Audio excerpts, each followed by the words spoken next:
कभी captain America ने मजाक में कहा था कि आयरन मैन अपने सूट के बिना कुछ भी नहीं है, और अब नई जनरेशन की हीरो आयरन हार्ट भी कुछ ऐसा ही मानती है कि अगर टोनी स्टार्क के पास अरबों की दौलत ना होती तो शायद वो इतना बड़ा हीरो नहीं बन पाता। लेकिन असली सवाल ये है, क्या सच में जिस इंसान को लोग लगभग भगवान जैसा मानते हैं, उसकी ताकत सिर्फ उसके पैसे और आर्मर से आती थी?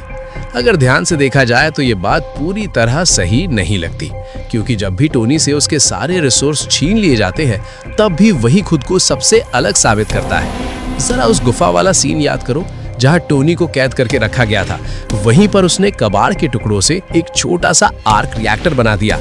ये वही टेक्नोलॉजी थी जिसे दुनिया के बड़े-बड़े साइंटिस्ट भी नहीं बना पाए थे, लेकिन टोनी ने बिना किसी एडवांस लैब के सिर्फ अपनी समझ और जुगाड़ से इसे बना लिया। ये सिर्फ टेक्नोलॉजी नहीं थी, ये उसकी जिंदा रहने की जिद और उसकी असाधारण बुद्धि का नतीजा था। और सबसे बड़ा पॉइंट, उसने खुद को खुद बचाया।